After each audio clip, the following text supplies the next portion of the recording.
patriotisme, tu as entre 18... Jeune fille, jeune garçon, burkinabé pris de patriotisme, tu as entre 18 et 25 ans, tu veux défendre ta patrie à travers ta parole. Inscris-toi gratuitement dans ta région et participe à la première édition du concours national d'art oratoire patriotique Faso Aura, organisé par la télévision C360.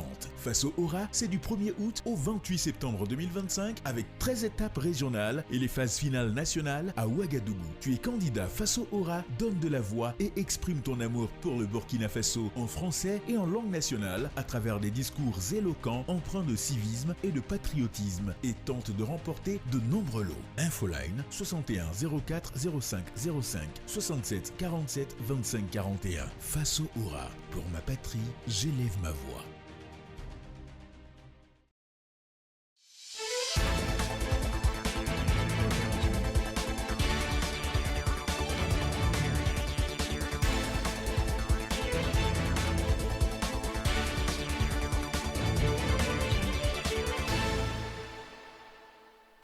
Il est 8h et vous suivez votre émission Prime Time sur la C360. Bonjour et bienvenue.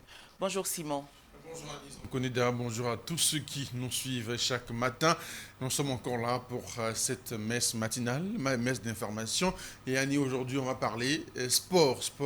Donc en 3 et MPSR 2. On va faire le bilan donc du domaine du sport tout à l'heure avec notre invité.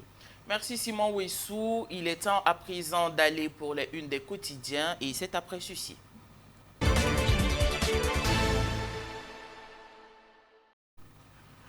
Et nous commençons notre tour d'horizon des unes. Le journal Aujourd'hui au Faso titre ce matin Faso Mebo deuxième vague.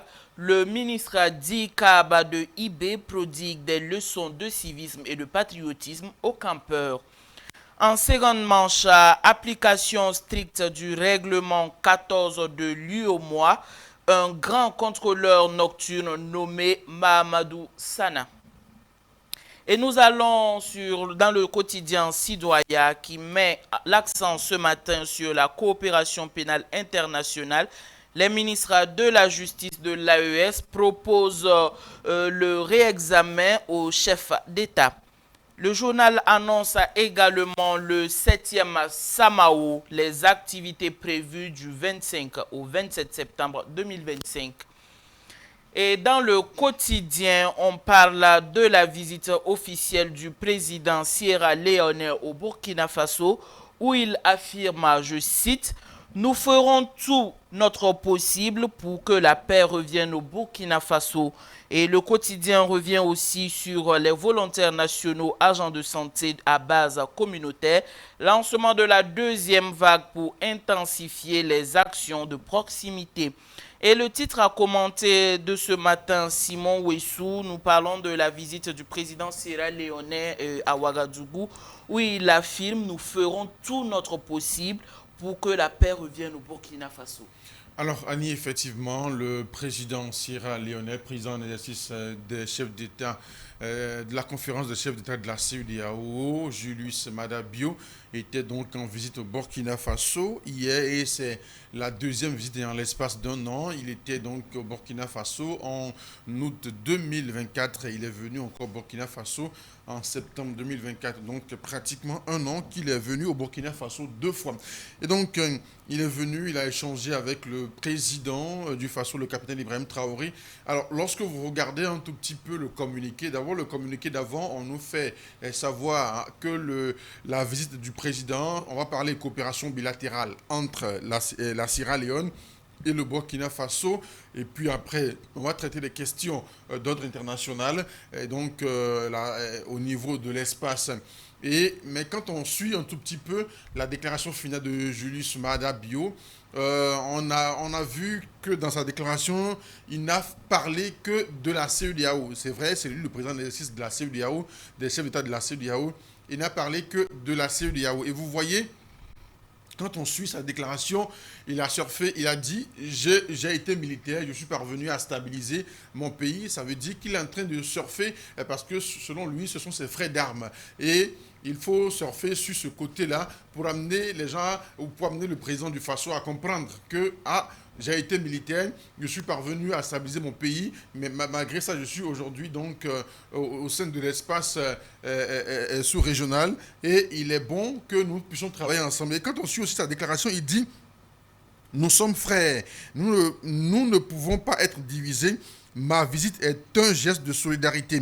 Et il a aussi dit que nous ferons tout notre possible pour que la paix revienne dans ce pays. On se pose aussi la question, qu'est-ce qui s'est passé pour que depuis tout ce temps, la CEDEAO n'a pas tout fait pour que la paix revienne dans l'espace sahélien, alors que les chefs d'État de ces trois pays-là ont attiré l'attention, ont tiré la sonnette d'alarme, et donc plusieurs fois pour que la situation puisse se stabiliser. On s'est posé beaucoup de questions, et il faut le savoir, hein, c'est un secret de polichinelle, c'est le président ivoirien Alassane Ouattara qui, chaque fois qu'il reçoit des visites, demande à ce que ces visites-là puissent intervenir donc au nom de la CEDEAO pour le retour des trois pays. On se rappelle du président sénégalais, voilà, quand il était allé en Côte d'Ivoire, il lui a demandé d'intervenir jusqu'à ce que le président sénégalais a mandaté donc un envoyé spécial, professeur Abdoulaye Bathily, et lui aussi quand il est venu au Burkina Faso, il a dit au président Ibrahim Traoré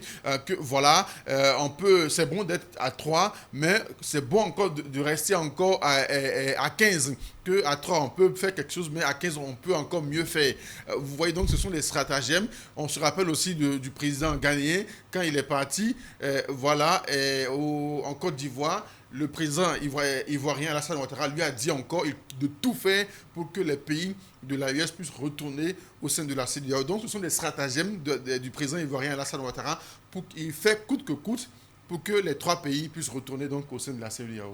Et pourquoi la CEDEAO s'obstine aujourd'hui à à un retour des trois pays au sein de l'institution? Alors, vous savez, quand vous prenez un tout petit peu la carte donc, de l'Afrique et vous voyez, vous prenez l'espace sous-régional, le Burkina Faso, on le dit souvent, c'est bien au milieu et c'est l'espace de transit, comme on appelle, entre plusieurs pays. Ça rallie plusieurs frontières. Et aujourd'hui, on ne peut pas vouloir, on se rappelle de cette réunion des chefs d'état-major de l'Afrique, d'état-major des armées de l'Afrique qui s'est tenue, le forum qui s'est tenu au Nigeria, c'était donc en août ou en juillet, c'est en août si on ne se trompe, où ça a réuni 34 ou 35 chefs d'état-major des armées, et le Burkina Faso et le Mali ont refusé d'y être. Et l'objectif est de travailler à avoir 260 000 hommes pour lutter contre le terrorisme dans l'espace CEDEAO. Mais on ne peut pas lutter contre le terrorisme sans le Mali, sans le Burkina Faso, sans le Niger. Et donc, ils veulent tout faire. Ça, c'est le premier point. Ils veulent tout faire pour que ces pays-là puissent revenir. Parce qu'on ne peut pas vouloir lutter sans que ces pays-là nous soient membres. Deuxième chose, quand on regarde, lorsque ces trois pays-là ont quitté la CEDEAO, ces trois pays, on nous le dit tous les jours, ils ont des réserves très significatives, très importantes pour alimenter, des réserves donc pour alimenter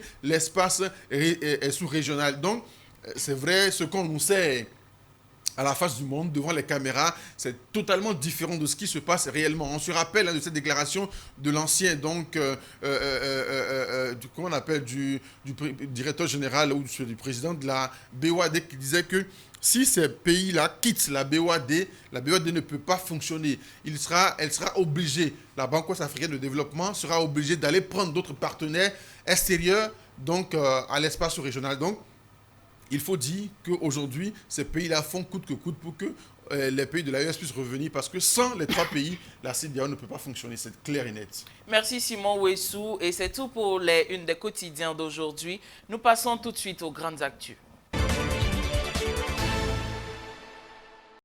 Pour les grandes actus d'aujourd'hui, le Burkina Faso renforce sa souveraineté militaire avec le lancement officiel hier de l'Institut de l'enseignement militaire supérieur Théfo Amoro, présidé par le Premier ministre Rim Talba Jean-Emmanuel Ouedraogo. Cette cérémonie marque un tournant stratégique pour les forces armées nationales. L'Institut, baptisé en hommage au roi et guerrier résistant Théfo Amoro, se veut un centre d'excellence dédié à la formation de haut niveau des cadres militaires, paramilitaires et des partenaires de l'Alliance des États du Sahel. Le compte rendu avec Madeleine Tiendrabergo. Moment historique pour les forces armées nationales. Le Burkina Faso dispose désormais de son propre institut de l'enseignement militaire supérieur, baptisé Tiefo Amoro. Cette nouvelle structure marque une étape majeure pour l'autonomie de l'armée burkinabé en matière de formation. Sa mission, dispenser un enseignement militaire supérieur et développer des doctrines adaptées aux réalités sécuritaires. À travers ces enseignements, il s'agira de former une élite militaire nationale tournée vers la réflexion sur la guerre et la recherche de la paix. Sa devise, penser la guerre, préparer la paix, traduit parfaitement l'idéal porté par le camarade capitaine Ibrahim Traoré, fait du Burkina Faso un havre de paix. L'Institut Tiefo Amoro formera des officiers capables d'anticiper et de contrer les défis sécuritaires, notamment l'idée terroriste sous toutes ses formes. L'Institut de l'enseignement militaire supérieur Tiefo Amoro sera un lieu d'apprentissage, un creuset de la pensée militaire stratégique et bastion de la souveraineté sécuritaire et de défense. Dans cette même dynamique, le choix de donner à l'Institut le nom de Tiefo Amoro, ce redoutable roi et guerrier de la fin du 19e siècle, est un acte hautement symbolique. Tiefo Amoro incarne la bravoure, la loyauté et l'esprit de sacrifice. En inscrivant cet institut dans le prolongement de son héritage, nous rappelons à chaque génération que la défense de la mère patrie est un devoir sacré. L'Institut de l'enseignement militaire supérieur Tiefo Amoro comprend une école de guerre et une école d'état-major. Il s'ouvrira également aux cadres paramilitaires, aux responsables de l'administration publique, ainsi qu'aux stagiaires de l'Alliance des États du Sahel. Avec la mise en place de l'Institut militaire supérieur Tiefo Amoro, le Burkina Faso affirme sa volonté de bâtir une armée souveraine et moderne, formée sur place, prête à relever les défis sécuritaires et à défendre la nation. Et face à l'urgence persistante des accidents de la route, le Burkina Faso place l'innovation au cœur de sa stratégie de prévention. Le ministre de la Sécurité, Mahamadou Sana, a procédé hier à Ouagadougou au lancement de la 9e édition de la Semaine de la sécurité routière sous le thème Innover pour sauver, la technologie au service de la sécurité routière. Une semaine d'action forte, de sensibilisation et d'engagement citoyen pour freiner un fléau qui coûte chaque année la vie à près de 1000 personnes dans le pays. Madeleine Tendrebeogo. Près de 1000 personnes perdent la vie sur les routes au Burkina Faso. Face à cette hécatombe, le ministère de la Sécurité et l'Office national de la sécurité routière organise la 9e édition de la Semaine de la sécurité routière. Objectif, sensibiliser, contrôler mais aussi interroger les pratiques pour les améliorer et réduire les accidents. Les routes tuent et il faut agir. Il faut réfléchir, il faut faire des analyses prospectives pour voir ce qui marche pas et comment impacter. D'énormes efforts ont été déjà consentis, en ce sens que nous avons pu réduire le taux de prévalence au Burkina Faso de 2022 à août 2025 de 1,9. Donc ça veut dire qu'il y a des bases qui sont posées qui impactent réellement la sécurité routière. Mais quand on regarde les statistiques, il faut encore développer autre chose et tirer des leçons de ce qui se passe actuellement. Placé sous le thème Innover pour sauver, la technologie au service de la sécurité routière. Cette édition met l'accent sur la technologie, désormais considérée comme un levier de transformation pour sauver des vies. Pour cela, cette 9e édition, nous avons voulu regarder du côté des technologies, des nouvelles technologies, pour voir comment les technologies peuvent aussi être intégrées dans la sécurité routière et voir dans quelle mesure nous pouvons utiliser les technologies, non seulement pour renforcer les infrastructures de sécurité routière, mais également utiliser la technologie pour sensibiliser les populations à ne pas avoir bien sûr des comportements à risque sur nos routes.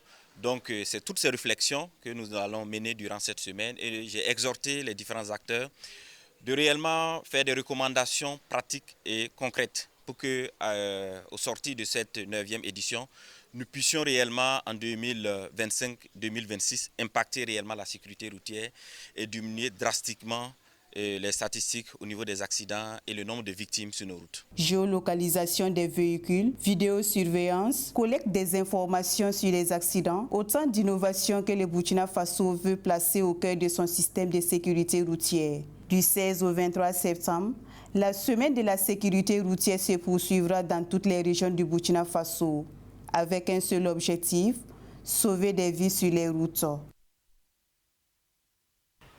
C'est la fin des grandes actus d'aujourd'hui. Nous allons tout de suite pour la prochaine rubrique, l'invité c'est 360.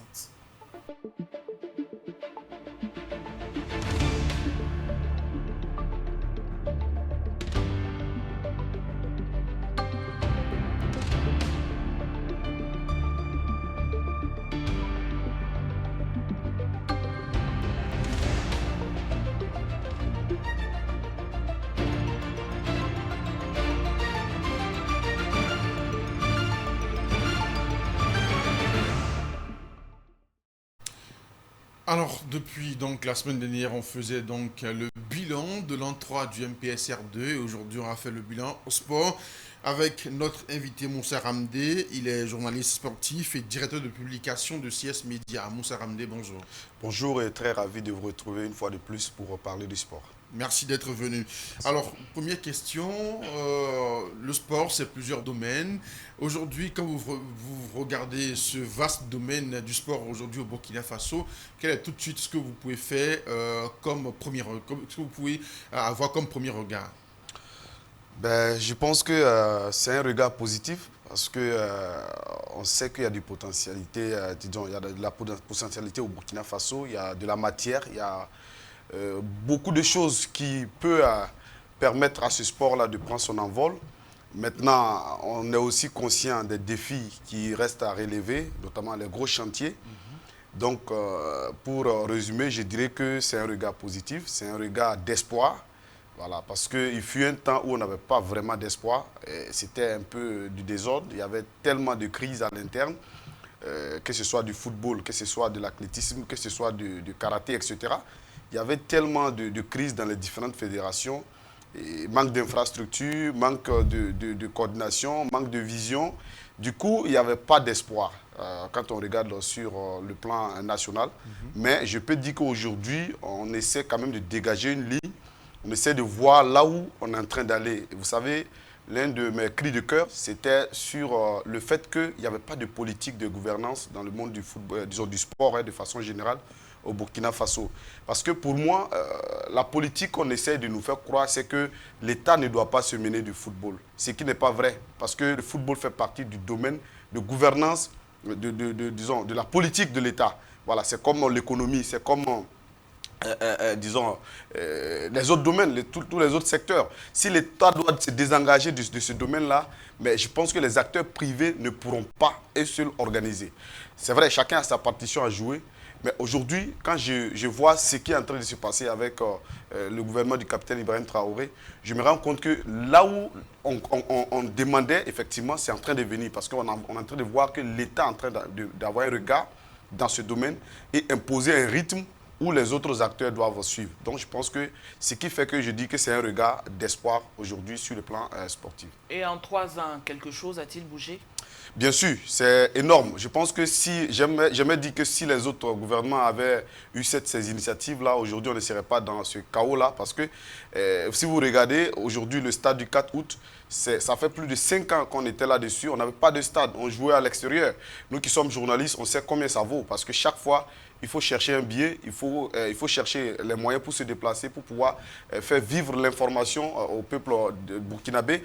Et on doit se déplacer, mais vous voyez que rien qu'en 3 ans, je dirais, parce que quand le MPSR2 est arrivé, vous avez vu que la question du stade là était vraiment chaotique. J'ai même eu dans les coulisses les débats qui disent qu'il faut forcément un autre budget pour pouvoir, disons, redonner vie à ce stade-là. Ce qui m'a plu, c'est le fait qu'ils ne se sont pas tardés sur des guéguerres. Ils ne se sont pas tardés sur qui a fait quoi, qui a fait... Non, l'essentiel, c'est de trouver un stade pour le peuple burkinabé. Ça, vraiment, c'est l'efficacité dans l'action. Et vous avez vu qu'en Conseil des ministres, il y a un autre budget qui a été débloqué, 4 milliards après, pour pouvoir, disons, rénover le stade, notamment la question de la pelouse. Donc je pense que ça, il faut un gouvernement révolutionnaire pour le faire. Et un gouvernement conscient qui n'était pas venu pour s'attarder, pour dire qui a fait quoi, qui non. Il faut rénover le stade pour le peuple burkinabé. Et c'est ce qui est fait. Je pense que là, on peut dire bravo, bravo vraiment à ce gouvernement-là. Qui aujourd'hui, vous avez vu l'inauguration du stade, vous avez vu le match des étalons contre l'équipe de l'Égypte tout dernièrement. Vraiment, le peuple burkinabé avait soif d'avoir cela depuis longtemps. Et je pense qu'on ne méritait pas ce qu'on a vécu. Parce que le Burkina Faso ne faisait pas partie des derniers des pays en termes de sport. Du coup, pourquoi c'est nous qui avons des difficultés à rénover notre stade? Vous savez qu'à l'époque, il y a eu plus de 20 pays qui ont eu leur stade suspendu. Mais le Burkina Faso faisait partie des derniers de ceux qui n'ont pas été capables de rénover leur stade. Je pense que c'était une honte nationale. Et ça, il faut dire chapeau à ce gouvernement-là qui sait ce qu'il veut et qui a tapé sur la table. Pour encore continuer, vous savez que du côté de Bobo Dioulasso, on a encore un autre stade qui est en train de pousser. Et la dernière fois, d'ailleurs, le président de la fédération était là-bas pour voir l'évolution des travaux. Je pense qu'on était déjà à 50%. C'est prévu pour l'inauguration en 2026. Je pense que là encore, en 3 ans, si on se retrouve avec 2 stades, ça sera quand même mort. C'est là d'ailleurs qu'on va dire qu'on a vraiment évolué. Et du coup, je pense que sur ce point, il y a de la satisfaction. Vous savez aussi, il y a eu le projet du président du FASO, notamment les académies dans les 13 régions à l'époque. Voilà, sport pour tous. Oui. Ça, c'est vraiment l'un de nos cris de cœur. Parce que quand vous partez dans les régions du Burkina Faso, le football ne se joue pas qu'à Ouagadougou et à Bobo Dioulasso. Il faut qu'on élargisse le champ, les infrastructures dans les régions pour permettre aux Burkinabés de pouvoir jouer. Et ça, ce projet-là, vraiment, ça va permettre de détecter les talents dans les 4 coins du pays et à renforcer, disons, nos capacités sur le plan international en termes de sport. Vous savez, souvent, on a l'impression que c'est le football qui domine partout, mais vous allez voir que dans les régions, il y a des gens qui sont très forts en athlétisme, il y a des gens qui sont très forts en handball, mais ils n'ont pas d'infrastructure. Donc, il faut ces pôles d'excellence-là dans ces régions pour permettre aux enfants, pour permettre à ceux qui veulent vraiment être des sportifs, pour pouvoir s'exprimer. Et je pense qu'avec cette politique-là, honnêtement, c'est salutaire et on espère vraiment que ça va aboutir à quelque chose. Alors, effectivement, vous avez souligné un truc très important, d'où ma prochaine question. Quand on parle du sport, c'est beaucoup plus le domaine footballistique qui est mis en avant. Et aujourd'hui, il y a donc le stade du 4 août qui est là, le stade de Bobo Dioulasso qui est en pleine construction.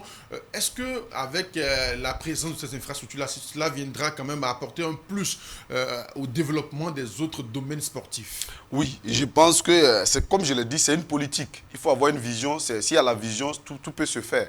Vous savez, il y a ce débat-là entre les footballeurs et puis les autres disciplines. Ils disent que non, le football consomme tout, le football consomme le budget, etc. Mais il faut avoir une politique. Le football peut être un levier de développement pour les autres disciplines.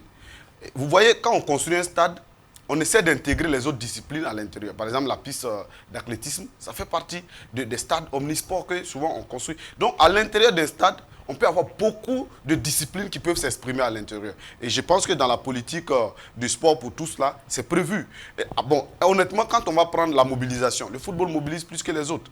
Est-ce que vous voyez? Mais on peut, à travers le financement du football, faire une répartition pour les autres disciplines. Aujourd'hui, quand l'État finance les étalons, par exemple, pour aller à une CAN, au retour de la CAN, on peut peut-être se retrouver. Il y a des CAN qui sont très, très juteux pour nous, hein, parce qu'on a eu des CAN où on est revenu avec environ 2 milliards. 2 milliards. Voilà, c'est de l'argent quand même. Mais si c'est l'État qui a financé pour que les étalons puissent aller à ce point-là, mais il faut que l'État puisse avoir un regard pour dire, bon, avec ces 2 milliards-là, voilà comment vous devez répartir, voilà comment peut-être l'athlétisme va avoir peut-être 50 millions, disons, le volleyball va avoir peut-être 100 millions, etc. Voilà comment on peut peut-être faire des quotas de répartition. Mais une chose est sûre, c'est une politique de l'État qui va amener les autres disciplines à suivre la tendance. Voilà, il ne faudrait pas qu'on ait l'impression qu'on est en train d'oublier. Le football, comme je l'ai dit, peut être un levier pour le développement des autres disciplines. Alors, à côté de ça aussi, quand on regarde, qu'est-ce qui explique aussi le fait, selon vous, malgré que les autres disciplines-là ne soient pas totalement mises en avant, mais plus valorisées, quand on prend par exemple le Aaron Bibi qui excelle très bien dans son domaine, voilà, il y a Martz Kouala, sans oublier comment on appelle Fabrice Zango. Ce sont des athlètes qui évoluent très bien dans leur domaine, mais ces derniers-là, comment on appelle, ne font pas forcément leurs entraînements ici au Burkina Faso. Qu'est-ce qui explique ça? Malgré l'investissement donc, dans le domaine du football, quand on fait le classement CAF, on voit qu'on est à la 10e place, tantôt on vient à la 11e, tantôt on monte à la 10e. Qu'est-ce qui explique tout ça? Non, je dirais qu'on a un véritable problème d'infrastructure. Il faut que, je pense qu'on va revenir sur les défis. C'est vrai qu'il y a beaucoup d'efforts qui sont en train de faire, mais on a un véritable problème d'infrastructure. Il y a 10 ans de cela, si vous voulez vous entraîner au Burkina, je me demande comment vous allez faire pour vous entraîner en athlétisme ou à, je sais pas, la discipline de Iron Bibi. Voilà, c'est très compliqué. Il n'y a pas d'infrastructure. Donc, du coup, le sport était limité. Parce que ceux qui veulent s'exprimer, vous savez, en Europe, ce qui a fait la force du sport, surtout en Amérique latine, c'est surtout cette population de précarité-là. Hein, vous rentrez dans les ghettos. Parce qu'au fait, le sport, c'est vraiment pas... c'est pour ceux qui n'ont pas vraiment un niveau de vie. Hein. Quand vous prenez, par exemple, les enfants qui sont dans les rues, mais c'est ceux-là, d'ailleurs, les vrais sportifs. Parce qu'ils ont enduré les difficultés de la vie. Ils savent comment faire pour s'en sortir. Et si vous n'êtes pas intelligent, vous ne pouvez pas s'en sortir. Donc du coup, je vais dire ici que souvent les moyens sont limités pour permettre à ces enfants-là de s'exprimer. Ils n'ont pas d'infrastructure. Donc c'est souvent ceux qui ont un peu de moyens qui arrivent à aller en Europe ou bien aller ailleurs pour aller se former là-bas. Vous avez vu le cas des maths, quoi, là et tout. Et c'est souvent même la bourse octroyée par le Fonds national pour la promotion du sport qui a permis à Matt Kuala et Hugues Fabrice Zango d'aller encore s'exceller à l'extérieur. Sinon, peut-être qu'ils ne seront pas à ce niveau-là. Donc, pour dire que la raison, c'est le manque d'infrastructures, il faut qu'on travaille à avoir des infrastructures dans les régions parce que les enfants, dans n'importe quelle partie du Burkina, sont capables d'être des champions. Et quel impact le projet Sport pour tous pourrait avoir pour le Burkina Faso? Énorme, énorme. Parce que moi, la dernière fois, j'étais à Bitou, ça c'est dans... le Nakambe, mais quand j'ai regardé une finale de petites catégories de U17 par exemple, mais il y a du talent, c'est énorme. Et quand tu écoutes la population, c'est des cris de cœur. Pourquoi on pense qu'il n'y a pas du sport dans ces régions-là? Pourquoi on pense que ça doit se limiter qu'à Ouagadougou? Et l'impact de cela, ça va permettre un jour à un enfant, par exemple, de Bitou, de se retrouver, par exemple, à Barcelone ou je ne sais pas où, pour jouer le football. C'est ça. Parce que le talent, il n'y a pas de région pour les talents. Il y a des talents partout, à Dori, à Bobo Dioulasso, voilà, à Fadam Gourma, etc. Il y a des talents partout. Mais par manque d'infrastructure, par manque de cadre d'expression, ces talents-là meurent. C'est vrai. Donc, pour moi, aujourd'hui, ce projet-là vient répondre. Aujourd'hui, vous allez voir que si on arrive à avoir ce projet avec des infrastructures dans les régions, vous allez voir qu'on va travailler à relever le niveau de sport dans ces régions-là. Les équipes comme Sahel FC, j'espère qu'on va pouvoir retrouver la paix dans la totalité du Burkina, pour voir une équipe comme Sahel FC évoluer à Dori. Vous voyez par exemple un derby, il faut Sahel FC à Dori, mais c'est une fête pour la population. Vous voyez par exemple un match, c'est pas Diawaba du côté de Fadam Gourma, face à une équipe d'Asec de Koudougou. Mais c'est ça l'espoir de vivre. Et le Burkina Faso manquait cela depuis longtemps. Moi, quand on parle de la lutte contre le terrorisme, j'ai envie de dire souvent, ce sont ces actions comme ça qui participent à la lutte contre le terrorisme. Et vous allez voir qu'à un moment donné, ces populations dans ces régions-là n'avaient plus d'espoir. Parce que si moi je dors, je me réveille, je sais que dans 2 semaines, j'aurai un match EFO Diawaba, ben, ça me permet de me préparer, ça me donne l'espoir pour dire, ah, la semaine prochaine, on va regarder un match intéressant. Mais s'il n'y a pas ça dans mon programme, vous voyez qu'il n'y a pas d'espoir. Et l'homme vit mieux parce qu'il y a l'espoir. Et le Burkina Faso a perdu cela depuis longtemps. Et ce qui nous a entraînés, je dis bien, c'est une partie de ces trucs qui nous a conduits dans ce qu'on est en train de vivre aujourd'hui. Donc pour moi, lutter contre le terrorisme, c'est travailler à redonner l'espoir à ces populations-là dans ces régions-là. Et le sport pour tous, c'est un argument important pour l'intégration des populations, la réinstallation des populations dans ces différentes régions où on a subi cette crise sécuritaire. Et vous l'avez dit, hein, beaucoup de choses ont déjà été faites. Et aujourd'hui, quels sont les défis à relever en 45 secondes? Ben, je dirais que la révolution continue. Voilà, parce que j'ai tant crié que la révolution ne doit pas se limiter qu'aux autres domaines. Le secteur du foot et du sport doit avoir sa révolution. Et je pense qu'on a débuté et il faut qu'on continue, surtout la question des infrastructures. Il faut aussi qu'on sache que c'est l'occasion de structurer notre sport avec des textes solides. C'est pourquoi d'ailleurs que je salue les assises nationales sur le sport. C'est une première d'ailleurs au Burkina Faso. On attend les résultats, mais il faut des textes solides pour que dans 10 ans, 15 ans, on ait des résultats concrets. Et ça se projette. il faut que les textes des assises disent, nous voulions que dans 20 ans, voilà ce que le Burkina Faso va ressembler sur le plan sportif. Et cela, ça se prépare dès maintenant. Donc voilà pourquoi je vais dire que les chantiers sont énormes. Vous savez, quand on vient dans un pays où on a l'impression que presque rien n'a été fait, malgré vos efforts, il reste encore énorme à faire. Donc du coup, je dirais que le capitaine Ibrahim Traoré et son équipe sont conscients de la situation. Ils savent que les défis sont énormes. Donc il n'y a pas à dormir, que la révolution continue et pour le bonheur du sport au Burkina Faso. Et dans le domaine du sport, on peut y croire. Bien sûr, on peut y croire parce que les résultats sont probables. On voit déjà ce qui se passe sur le terrain. Je pense qu'il y a tellement d'espoir. C'est ce que je dis. Hein. Aujourd'hui, la différence entre aujourd'hui et hier, c'est qu'aujourd'hui, il y a de l'espoir, il y a des actions qui sont concrètement posées. Merci à vous, Moussa Ramdé, journaliste sportif, directeur de publication de CS Média. Merci d'être venu. Merci, j'espère que vous avez pris du plaisir avec ces échanges. Merci. Et on va partager ça ensemble. Vous restez avec nous pour la dernière partie, tout de suite, la pensée africaine.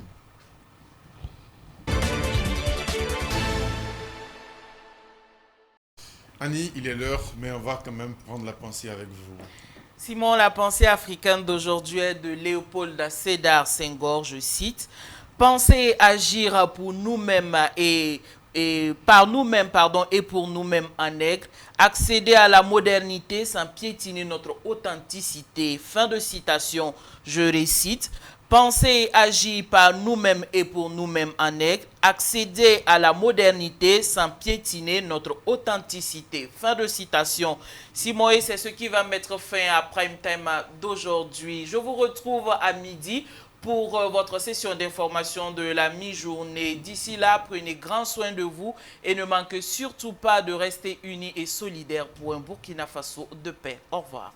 Jeune fille, jeune garçon, burkinabé pris de patriotisme, tu as entre 18 et 25 ans, tu veux défendre ta patrie à travers ta parole, inscris-toi gratuitement dans ta région et participe à la première édition du concours national d'art oratoire patriotique Faso Aura, organisé par la télévision C360. Faso Aura, c'est du 1er août au 28 septembre 2025 avec 13 étapes régionales et les phases finales nationales à Ouagadougou. Tu es candidat Faso Aura, donne de la voix et exprime ton amour pour le Burkina Faso en français et en langue nationale à travers des discours éloquents empreints de civisme et de patriotisme et tente de remporter de nombreux lots. Infoline 61 04 05 05 67 47 25 41. Faso Aura, pour ma patrie, j'élève ma voix. C360, la voix d'une Afrique nouvelle et souveraine.